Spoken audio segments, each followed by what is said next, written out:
అయ్యా కూర్చొని బాగా ఆలోచిస్తాను. ఏం బాగా ఏం లేదన్న, రేపు రాగి పండుగ కదా, అక్కలకి బట్టలు కొనియాలని ఆలోచిస్తాను, కానీ పైసలు దొరుకుతలేవు కదా అన్న. నా పరిస్థితి కదా ఉందిరా, జేబులో రూపాయి లేదు, నా పన్ను నడతలేవు, ఇంటెన్ టెన్షన్ అవుతున్నాను. అదేనా మా అమ్మమ్మ రోజు 5-10 ఇచ్చిన గల్లగుల్ల జాయిస్తున్నా.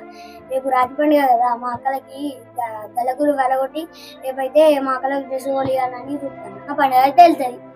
అరే నీ పని అయితే గడ్డెక్కిందిరా.